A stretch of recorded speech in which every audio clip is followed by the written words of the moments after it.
¿Dónde está la casa de Dios? La verdad es que al estudiar la Biblia descubrimos que Dios ha estado viviendo en varias casas. Por así decirlo, se ha cambiado de casa varias veces. Lo que sucede es que cuando Dios vive en una casa y esa casa empieza a estar contaminada y sucia, Dios saldrá de esa casa porque Él no puede vivir en una casa sucia.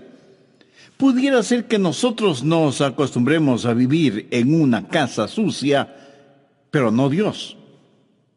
Escuché de unos estudiantes universitarios que querían cuidar en los dormitorios universitarios la mascota del equipo de básquetbol, que era un chivo. Algunos estudiantes protestaron diciendo: no pueden tener el chivo en los dormitorios. ¿Qué del mal olor? Y los otros respondieron: oh, no hay problema, el chivo ya se acostumbrará. ¿Dónde vive Dios? Bien, veamos 1 Corintios 6, versos 19 y 20. ¿O ignoráis que vuestro cuerpo es el templo del Espíritu Santo, el cual está en vosotros, el cual tenéis de Dios, y que no sois vuestros? Porque habéis sido comprados por precio. Glorificad pues a Dios en vuestro cuerpo y en vuestro espíritu, los cuales son de Dios. ¿Dónde vive Dios? Si somos creyentes, Dios vive en nosotros. En el Antiguo Testamento, Dios tuvo un templo para su pueblo. En el Nuevo Testamento, Dios tiene un pueblo para su templo.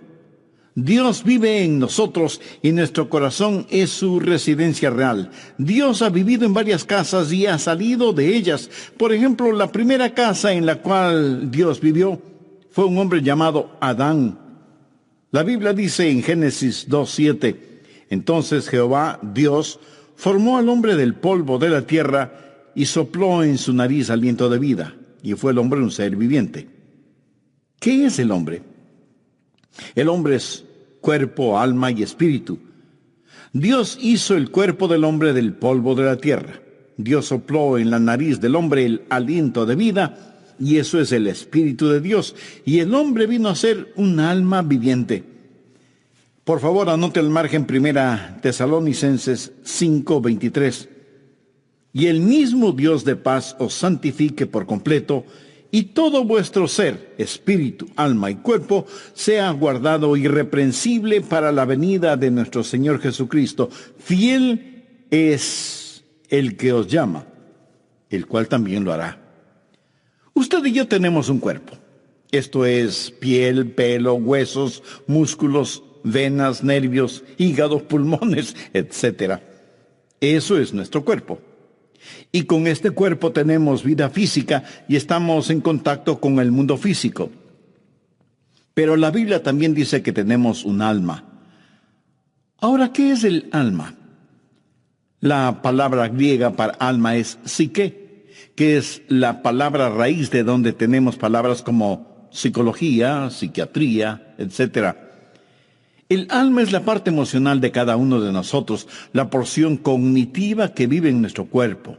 La mente, las emociones, la voluntad, todas esas cosas que hacen de nosotros lo que somos y definen nuestra personalidad, inteligencia, sentido del humor, proclividades, idiosincrasias. Esa es nuestra alma. Con nuestro cuerpo tenemos vida física y contacto con el mundo físico. Con nuestra alma tenemos vida psicológica y conocemos el mundo dentro y alrededor de nosotros. ¿Y qué acerca del espíritu? Yo solía pensar que alma y espíritu eran lo mismo, pero eso no es lo que las Escrituras enseñan. Pablo menciona cuerpo, alma y espíritu. Dios mismo establece una diferencia entre alma y espíritu. Busque Hebreos 4:12. Porque la palabra de Dios es viva y eficaz y más cortante que toda espada de dos filos y penetra hasta partir el alma y el espíritu. ¿Qué es el espíritu? Es la parte de nuestra naturaleza que nos capacita para conocer a Dios, porque Dios es espíritu, y los que le adoran en espíritu y en verdad es necesario que le adoren. En espíritu y en verdad. Y cuando somos salvos, el Espíritu de Dios testifica a nuestro propio espíritu de que somos hijos de Dios. Ahora, las plantas tienen cuerpo, pero no tienen un alma. Los animales, y esto seguramente le va a sorprender, tienen alma. En ese sentido, la palabra alma significa sencillamente vida consciente. En el Génesis se habla de criaturas vivas que tienen nefesh, o sea, alma. Por si no lo sabía, su perro tiene mente, emoción y voluntad. Pero lo que le hace al hombre más que un animal inteligente es que tiene un espíritu. Los perros nunca oran, aunque muchos seres humanos tampoco lo hacen. Y los animales no piensan en la eternidad. Las plantas tienen vida inanimada, los animales tienen vida animada, pero solo los humanos tienen vida espiritual. Dios puso en nosotros un espíritu, sopló en nuestra nariz aliento de vida y vinimos a ser seres vivientes, porque el Espíritu de Dios está en nosotros. Es el Espíritu el órgano de nuestro conocimiento espiritual, y Dios creó al hombre para vivir en él, y Adán fue una casa de 3/4, por así decirlo. Siendo que Dios es un Dios trino, tiene preferencia por el número 3, Padre, Hijo y Espíritu Santo. Y todo lo que Dios creó refleja esa verdad. ¿Qué es el espacio? Altura, anchura y profundidad. La altura no es la anchura y la anchura no es la profundidad. Cada una es diferente, pero son lo mismo. Son distintivas, pero inseparables, como el Padre, el Hijo y el Espíritu Santo. Pero no solo el espacio, sino también el tiempo. ¿Qué es el tiempo? Pasado, presente y futuro. El pasado no es el presente no es el futuro y el futuro no es el pasado. Cada uno es distintivo, pero son inseparables. Y cuando Dios creó al hombre, lo hizo cuerpo, alma y espíritu. Y todo vuestro ser, espíritu, alma y cuerpo, sea guardado irreprensible para la venida de nuestro Señor Jesucristo. Fiel es el que os llama, el cual también lo hará. Cuando Adán salió de la línea de ensamblaje celestial, iba a ser una residencia real. Dios iba a vivir en el espíritu de Adán. Y cuando la Biblia dice que Dios caminaba con Adán, ¿cree usted que Dios físicamente tomaba a Adán por el brazo para pasear por el jardín del Edén? Puede ser que sí, puede ser que no. Dios tiene poder para hacer lo que quiera hacer. Yo creo que Dios no estaba en el exterior, sino en el interior de Adán. Adán fue la casa primaria de Dios. Ahora quiero que anote las siguientes palabras, porque este estudio bíblico se desarrolla alrededor de esas palabras: diseño, deshonra, desolación y destrucción. En primer lugar, Dios creó a Adán, y Adán fue una casa de 3/4. El cuarto más interior, el espíritu, es donde Dios moraba con Adán. Dios diseñó esta casa de 3/4 como su casa primaria. Pero no solo fue una casa diseñada, sino que en segundo lugar se volvió una casa deshonrada cuando Adán pecó contra Dios. En Génesis 3:6 leemos: y vio la mujer que el árbol era bueno para comer y que era agradable a los ojos, y árbol codiciable para alcanzar la sabiduría. Y tomó de su fruto y comió, y dio también a su marido, el cual comió así como ella. Eso sencillamente quiere decir que pecaron, transgredieron la ley de Dios, porque cualquier pecado es transgresión de la ley divina. Desobedecieron a Dios. Y esta hermosa casa que Dios hizo fue contaminada, deshonrada, ensuciada y quedó desolada porque Dios salió de esa casa. Génesis 3:19 dice: con el sudor de tu rostro comerás el pan hasta que vuelvas a la tierra, porque de ella fuiste tomado, pues polvo eres, y al polvo volverás. Cuando Adán pecó, Dios salió de la casa, y ahora Adán espiritualmente está sin Dios, pero su alma y su cuerpo están vivos. Adán es ahora una casa desolada, sin Dios. Y en vez de centrarse en Dios, se centra en sí mismo. Y en vez de que el espíritu tenga dominio sobre el alma tiene dominio sobre la mente, las emociones y la voluntad. Así que la casa diseñada fue deshonrada y quedó desolada. Y será finalmente destruida, pues polvo eres, y al polvo volverás. ¿Cómo murió Adán? Dios había advertido a Adán y a Eva que si comían del árbol prohibido, morirían. Cuando usted lee la Biblia, descubre que Adán vivió 900 años y tuvo hijos. Pero Dios no había dicho que morirían si comían del fruto prohibido. Entonces, ¿murió o no murió? Déjeme decirle cómo murió Adán. Murió inmediatamente en su espíritu, murió progresivamente en su alma y murió definitivamente en su cuerpo. Esto es muy importante y quiero que se lo grabe muy bien en su memoria. Ahora, ¿qué significa el estar perdido? ¿Están perdidos solo los ladrones, los violadores, los asesinos, los drogadictos, los depravados sexuales? No. Estar perdido es estar sin Dios. ¿Cuánto se necesita pecar para estar sin Dios? La mitad de un pecado, ni siquiera un pecado entero. Dios jamás vivirá en una casa sucia. Dios ya no permaneció en Adán, que fue su residencia real y primaria. El instante que Adán pecó, inmediatamente murió en su espíritu. Leemos en 1 de Juan 5:12, el que tiene al Hijo tiene la vida, el que no tiene al Hijo de Dios no tiene la vida. Muchos de quienes me escuchan este mismo momento, aunque sientan latir su corazón y sepan que sus mentes están lúcidas, si no tienen a Cristo, están muertos. Y hay millones de muertos vivientes en el mundo. Y usted, aunque no se haya dado cuenta, probablemente está rodeado de gente que vive, pero en realidad está muerta. O a lo mejor usted mismo es una de esas personas. Adán murió inmediatamente en su espíritu y progresivamente en su alma. Ahora, ¿qué es el alma? La mente, la emoción y la voluntad. Su mente, que debía estar centrada en Dios, se volvió un jardín de malezas. Temores y neurosis y desengaños y dolores llenaron su corazón, su mente, su alma. Murió progresivamente en su alma. Y finalmente su cuerpo murió. Pero la semilla de la muerte ya estuvo en él el momento que pecó. Muchos durante la época de Navidad compramos lo que llamamos un árbol natural o vivo. Mi amigo, ese árbol ya nada tiene de vivo o de natural porque murió el momento que lo cortaron.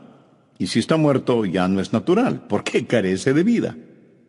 Puede parecer que tiene vida, pero solo espere unos días y ese árbol dará evidencias no de tener vida, sino de estar absorbido por la muerte.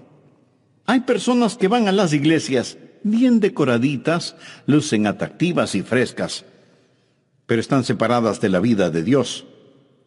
Solo hay que darles tiempo y su separación de Dios, su muerte espiritual, se hará evidente. Sin Dios morimos inmediatamente en nuestro espíritu. Morimos progresivamente en nuestra alma y final y definitivamente morimos en nuestro cuerpo. Nuestro cuerpo lenta pero inexorablemente está descendiendo hacia la tumba. Una casa diseñada, deshonrada y desolada. Dios salió de esa casa destruida y que fue la casa primaria de Dios y se llamó Adán. La segunda casa a la cual Dios habitó fue un templo. En el Antiguo Testamento, Dios construyó un templo para su pueblo. Un tabernáculo, que fue una enorme carpa. Más tarde se edificaría una estructura sólida, pero la idea y principio es el mismo. Ya se hable del tabernáculo o del templo. Y por poco que usted sepa del tabernáculo o del templo, sabe que había 3 divisiones básicas o 3 cuartos. El patio exterior, el lugar para los sacrificios, el patio interior o lugar santo, donde la gente se reunía para tener comunión, y el lugar santísimo en donde estaba la Shekinah, la gloria de Dios. ¿Qué era el templo? No fue nada más que un modelo gigantesco, fue una lección objetiva de lo que es el cuerpo humano. En el patio exterior estaba el altar de bronce. Debemos presentar nuestros cuerpos como sacrificios vivos. El patio interior era el lugar en donde la gente adoraba y tenían comunión unos con otros, como cuando estamos en una iglesia, y representa el alma. Comunión a nivel del alma. Pero el lugar santísimo, el lugar más íntimo, representa el espíritu humano. Esta casa es diseño de Dios. Dios usó el templo para enseñar lecciones colosales que no debemos ignorarlas.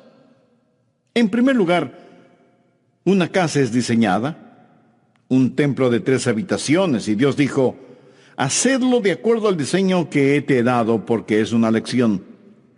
Una casa diseñada, una casa deshonrada. En Mateo 21:12, note lo que Jesús dijo acerca del templo. Y les dijo, escrito está, mi casa, casa de oración será llamada, mas vosotros la habéis hecho cueva de ladrones. Una casa diseñada, una casa deshonrada y una casa desolada. Dios no vivirá en una casa sucia. Mateo 23:38 dice, he aquí, vuestra casa os es dejada desierta. Ahora, por favor, noten lo siguiente. Ya no la llama la casa de mi padre o mi casa. Ahora es vuestra casa. Lo extraño es que después de que ellos habían convertido el templo en una cueva de ladrones, continuaban adorando en el templo. Pero Dios estaba a años luz de distancia de ese lugar. Ya no es la casa de Dios, es su casa. Una casa diseñada, una casa deshonrada, una cueva de ladrones, una casa desolada, una casa destruida. Busque Mateo 24, versos 1 y 2. Cuando Jesús salió del templo y se iba, se acercaron sus discípulos para mostrarle los edificios del templo. Respondiendo él les dijo, ¿veis todo esto? De cierto os digo que no quedará aquí piedra sobre piedra que no sea derribada. En la actualidad usted puede visitar el sitio en donde estuvo el templo una vez y no encontrará una piedra sobre otra. Hay otros templos que han sido preservados, pero no este. La profecía de Jesús se cumplió. ¿Está viendo lo que sucede? Una casa primaria, una casa designada y diseñada, y Dios sigue adelante. ¿Alguna vez ha considerado a su cuerpo como la casa de Dios? Si usted es un creyente, sabe que su cuerpo es el templo del Espíritu Santo, y así lo enseña enfáticamente la palabra de Dios. Ahora, si usted no tiene una relación personal con Dios por medio de Jesucristo, no se preocupará demasiado en tener la casa de Dios limpia y en orden. ¿Que cómo puede tener una relación con Dios ahora mismo? Por medio de una sencilla oración que le invito a orar con sus propias palabras. Dios eterno, gracias por hablarme por intermedio de este mensaje. Nunca antes pensé que mi cuerpo era o puede ser tu casa, y deseo tu presencia en mi vida. Señor Jesús, tú llegaste a sacrificar tu propia vida en la cruz para proveer para mí el perdón de mis pecados y para darme vida eterna. Gracias por tu amor, gracias por perdonarme, limpiarme, salvarme. Este momento por fe te recibo en mi corazón como mi Salvador y Señor, y pido que realices en mi vida los designios de tu voluntad. En tu santo nombre lo pido. Amén. Para usted, ¿qué es la salvación? Oiga lo que nos dice al respecto el Dr. Adrián Rogers. Salvación no es sacar al hombre de la tierra y llevarlo al cielo. Esa es la idea que la mayoría de las personas tiene. Por eso preguntan, ¿no quieres ser salvo para irse al cielo? Ahora, por supuesto que quiero ir al cielo, pero eso no es la salvación. Eso es solo un subproducto de la salvación. Así que repito, la salvación no es sacar al hombre de la tierra y llevarlo al cielo. Salvación es que Dios salga del cielo y entre en el hombre. Ser salvo es tener a Dios en su corazón, ayudándole a entender que usted es ahora templo del Espíritu Santo. Amigos, gracias por acompañarnos en esta nueva emisión de El Amor que Vale. Mi nombre es Irving Ravelo.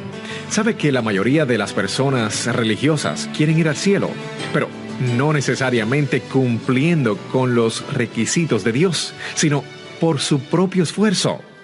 Esta es la segunda parte del mensaje Mi Corazón, el Hogar de Dios.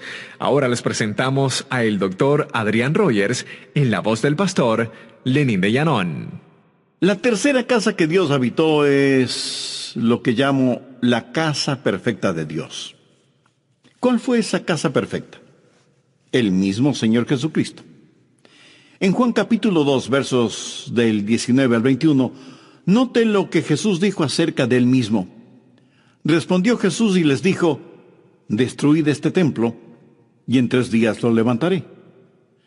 Dijeron luego los judíos: en 46 años fue edificado este templo, y tú en 3 días lo levantarás. Mas él hablaba del templo de su cuerpo. Jesús supo que su cuerpo era el templo de Dios, y era un templo perfecto. Primero, una casa designada. Jesús dijo: has preparado un cuerpo para mí, una casa diseñada. Él fue el segundo Adán, cuerpo, alma y espíritu. Fue totalmente perfecto. Una casa designada. Él pudo señalar a quien quiere y decir: ¿quién de ustedes me acusa de pecado? Por eso nació de una virgen, para ser perfecto. Él no es el hijo de Adán. En Adán todos mueren. Él vino como lo hizo, nació de una virgen, para ser lo que fue, sin pecado. Él fue lo que fue, sin pecado, para hacer lo que hizo, morir por nuestros pecados. Solo un sacrificio perfecto sería aceptable delante de Dios, y sin embargo, esa casa designada fue una casa deshonrada. Y usted pregunta: ¿cómo pudo ser eso posible? Si esa casa era Jesús, ¿fue ese templo deshonrado? Absolutamente. Veamos Isaías 53:6. Todos nosotros nos descarriamos como ovejas, cada cual se apartó por su camino, mas Jehová cargó en él, esto es, en Jesús, el pecado de todos nosotros. Y en 1 de Pedro 2:24 leemos: quien llevó él mismo nuestros pecados en su cuerpo sobre el madero, para que nosotros, estando muertos a los pecados, vivamos a la justicia, y por cuya herida fuisteis sanados. La Biblia también dice que al que no conoció pecado, o sea, Jesús, por nosotros lo hizo pecado. Dios tomó mi pecado, su pecado, nuestro pecado, toda la podredumbre, suciedad y maldad de este mundo, y lo puso sobre el Señor Jesucristo. Él nunca pecó, pero todos nuestros pecados fueron puestos sobre él. Una casa designada, una casa deshonrada, una casa desolada. Veamos Mateo 27:46. Jesús está clavado en ese invento infernal llamado cruz, y agonizante y sangrante, y dice: Elí, Elí, lama sabactani. Esto es: Dios mío, ¿por qué me has desamparado? Bueno, le diré por qué lo hizo. Dios no puede vivir en una casa sucia. Cuando Jesús estuvo dispuesto a ser nuestro sustituto y cargar con nuestros pecados, todos nuestros pecados, entonces esa casa perfecta fue deshonrada. Y Dios el Padre le dio la espalda a su Hijo, porque Dios, que es de ojos puros, no puede contemplar la iniquidad. Y ahí está Jesús clavado en la cruz, llevando los pecados de todo el mundo. Por eso su desgarradora pregunta: Dios mío, ¿por qué me has desamparado? Y si Jesús murió en su lugar, usted debe amarle por lo que él hizo por usted. Antes de morir, David dijo: aunque ande en valle de sombras de muerte, no temeré mal alguno, porque tú estarás conmigo. Y Jesús cruzó ese valle completamente solo. Ni siquiera pudo pedir que su Padre le acompañara. Una casa designada, una casa deshonrada, una casa desolada, una casa destruida. Juan 2:19 dice: respondió Jesús y les dijo: destruid este templo y en 3 días lo levantaré. Jesús sabía que iba a ser destruido. ¿Y quién iba a destruirlo? Dios el Padre. Y alguien me dirá de inmediato: un momento, pastor, pensé que nosotros crucificamos a Jesús. Bueno, sí, en el sentido que Él murió por nuestros pecados. Pero en Isaías 53:10 leemos: con todo esto, Jehová quiso quebrantarlo, sujetándole a padecimiento. Cuando Jesús tomó mi pecado y fue mi sustituto en la cruz, Dios tenía que tratarle a Él como me hubiera tratado a mí. Una casa designada, una casa deshonrada, una casa desolada, una casa destruida. La Biblia dice en Romanos 8:32, el que no escatimó ni a su propio Hijo. Permítame hacerle una pregunta. Si Dios no escatimó ni a su propio Hijo cuando llevó nuestros pecados en la cruz, ¿qué le hace pensar que Dios va a perdonarle a usted si rechaza a quien llevó sus pecados, o sea, a Jesús? La casa primaria de Dios fue Adán. La casa perfecta de Dios fue el Señor Jesús. ¿Sabía que Dios dejó de cambiarse de casa? Veamos 1 Corintios 6:19 y 20. ¿O ignoráis que vuestro cuerpo es templo del Espíritu Santo, el cual está en vosotros, el cual tenéis de Dios, y que no sois vuestros? Porque habéis sido comprados por precio. Glorificad pues a Dios en vuestro cuerpo y en vuestro espíritu, los cuales son de Dios. ¿Quiere saber en dónde vive Dios ahora? Si usted es un creyente, Dios vive en usted. Dios vive en mí. Y ya no se cambiará de casa. Y tal vez usted me pregunte, pastor, ¿está seguro de eso? Total, absoluta y completamente seguro. Anote el margen, 2 Corintios 6:16. ¿Y qué acuerdo hay entre el templo de Dios y los ídolos? Porque vosotros sois el templo del Dios viviente. Como Dios dijo, habitaré y andaré entre ellos y seré su Dios, y ellos serán mi pueblo. Ahora retrocedamos hasta el Evangelio de Juan, capítulo 14 y verso 16. Y yo rogaré al Padre y os dará otro consolador, para que esté con vosotros para siempre. ¿Notó la última parte de esa promesa? Para que esté con vosotros. ¿Por cuánto tiempo? Para siempre. Y en Efesios 3:17 leemos: para que habite Cristo por la fe en vuestros corazones. Dios ya no se cambia de casa. Muchas veces cuando vamos a la iglesia, por lo general decimos, vamos a la casa de Dios. Pero eso no es exactamente así, porque la verdad es que estamos llevando la casa de Dios, esto es, nosotros mismos, al templo. Bien, antes de finalizar, saquemos algunas conclusiones o lecciones de todo esto. Primero, la lección concerniente a la salvación. ¿Qué es la salvación? Salvación no es sacar al hombre de la tierra y llevarlo al cielo. Esa es la idea que la mayoría de las personas tiene. Por eso preguntan, ¿no quiere ser salvo para irse al cielo? Ahora, por supuesto que quiero ir al cielo, pero eso no es la salvación. Eso es solo un subproducto de la salvación. Así que repito, salvación no es sacar al hombre de la tierra y llevarlo al cielo. Salvación es que Dios salga del cielo y entre en el hombre. Ser salvo es tener a Dios en su corazón, ayudándole a entender que usted es ahora el templo del Espíritu Santo. Segundo, la lección concerniente a la seguridad. Dios ha dejado de cambiarse de casa. Dios habita en nuestro corazón por fe y Él nunca, nunca, nunca nos dejará ni nos abandonará. Él vino para permanecer con nosotros y en nosotros. Ahora estoy seguro que alguien me preguntará, pero pastor, usted dijo que Dios no vivirá en una casa sucia, y yo francamente en ese aspecto lejos estoy de ser perfecto o limpio. Amigo, su inquietud es honesta y válida. Permítame decirle lo que sucede. Debido al sacrificio en el Calvario, ningún pecado le será imputado a usted. Busque Romanos 4, los versos 7 y 8. Bienaventurados aquellos cuyas iniquidades son perdonadas y cuyos pecados son cubiertos.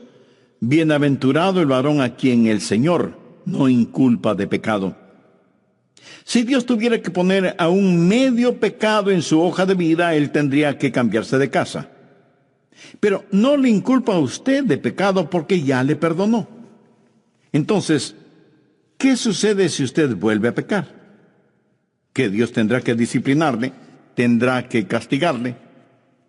¿Qué es lo que dice Hebreos 12:6?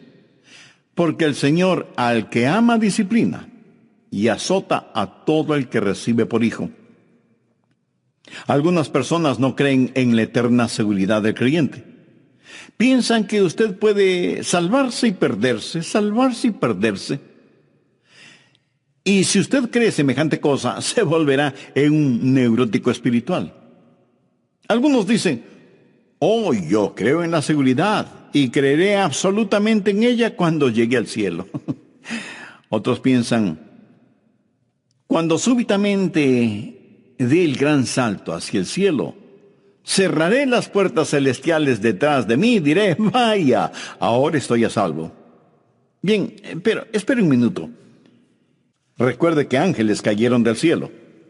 Escúcheme muy atentamente. Seguridad no es un lugar. Seguridad es una persona. Y su nombre es Jesucristo. Tercero, la lección concerniente a la santificación. Ya he dicho que Adán murió inmediatamente en su espíritu, murió progresivamente en su alma y murió definitivamente en su cuerpo.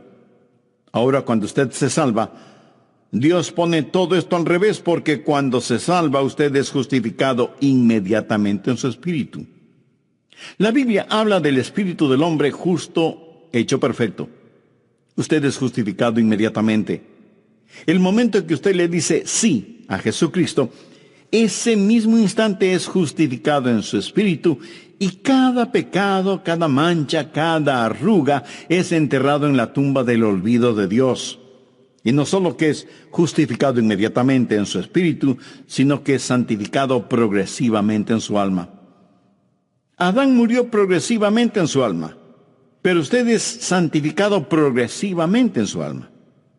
Dios trabaja en usted diariamente para que sea más y más a la semejanza del Señor Jesucristo, porque nosotros no estamos totalmente santificados todavía. Filipenses 1:6 dice, al que comenzó en vosotros la buena obra, la perfeccionará hasta el día de Jesucristo. Justificados inmediatamente en el Espíritu, santificados progresivamente en el alma y por último, un día seremos glorificados. La Biblia enseña que uno de estos días Él va a cambiar mi cuerpo vil a la semejanza de su cuerpo glorioso. Por eso el salmista dijo, estaré satisfecho cuando despierte a tu semejanza. ¿Cómo voy a hacer? No lo sé. Pero sí sé una cosa. Seré a la semejanza de Jesucristo. Y eso es más que suficiente para mí. Y espero que sea más que suficiente también para usted. Un niño o niña de 3 años puede hacer preguntas acerca del cielo que nadie puede responder. Porque hay cosas que sabemos y cosas que no sabemos. Cosas sobre las cuales podemos ser muy dogmáticos. Y cosas sobre las cuales no debemos ser dogmáticos. Primera de Juan 3:2 dice, amados, ahora somos hijos de Dios, y aún no se ha manifestado lo que hemos de ser.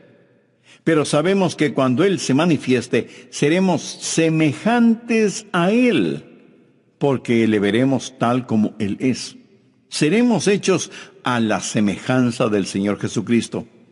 Adán murió inmediatamente en su espíritu, progresivamente en su alma y definitivamente en su cuerpo. Yo soy justificado inmediatamente en mi espíritu, santificado progresivamente en mi alma y glorificado definitivamente en mi cuerpo. Qué extraordinario será el día cuando las sombras de esta vida se mezclen con los rayos de la eternidad y Jesús retorne y nosotros seamos levantados para encontrarnos con Él en el aire. Ah, cómo le adoraremos. Él habita en nosotros. Está en nosotros para quedarse. Jamás nos abandonará ni nos dejará. ¿O ignoráis que vuestro cuerpo es templo del Espíritu Santo, el cual está en vosotros, el cual tenéis de Dios, y que no sois vuestros? Porque habéis sido comprados por precio. Glorificad pues a Dios en vuestro cuerpo y en vuestro espíritu, los cuales son de Dios. Su cuerpo es el templo del Espíritu Santo de Dios. ¿Cuántos de ustedes usan un lenguaje soez que no lo usan cuando están en la iglesia? Recuerde que cada día es un día santo y cada lugar es un lugar sagrado. Usted no haría nada para deshonrar o ensuciar la iglesia a la que asiste, ¿verdad? Entonces, ¿por qué deshonrar o ensuciar su cuerpo, que es el templo del Espíritu Santo de Dios? Si usted es un creyente, Dios vive en usted. Él ha hecho morada en su corazón y su vida, y ya nunca jamás se cambiará de casa. Si usted aún no es salvo, pero quiere serlo, le prometo con la autoridad de la palabra de Dios que Jesús le salvará, como salvó a aquella mujer cuya carta leí. Y si usted está pensando, pero yo no soy pecador como ella, ¿sabe lo que Jesús les dijo a los fariseos que se creían tan justos y piadosos? De cierto os digo que los publicanos y las rameras van delante de vosotros al reino de Dios. No hay ninguna persona tan mala que no pueda ser salvada, y no hay ninguna persona tan buena que no necesite salvación. Y si usted quiere ser salvo ahora mismo, le invito a orar conmigo esta oración. Querido Dios, soy un pecador y estoy perdido. Necesito ser salvo y quiero ser salvo. Señor Jesús, tú moriste en la cruz del Calvario para salvarme y prometiste que me salvarías si confiaba en ti. Confío en ti. Creo que eres el Hijo de Dios y que derramaste tu sangre para pagar la culpa de mis pecados. Creo que Dios te levantó de entre los muertos y saliste victorioso de la tumba. Este momento te recibo en mi corazón como mi Salvador y Señor. Perdona mis pecados, límpiame, sálvame, sáname. No espero sentir sensaciones raras ni pido señales. Me afirmo en tu palabra y pido tu ayuda para no avergonzarme de ti y testificar a otros acerca de tu gracia y misericordia. Toma el control total de mi vida y ayúdame a vivir de tal manera que traiga honor y gloria a tu nombre. Todo esto lo pido con gratitud y en tu precioso nombre.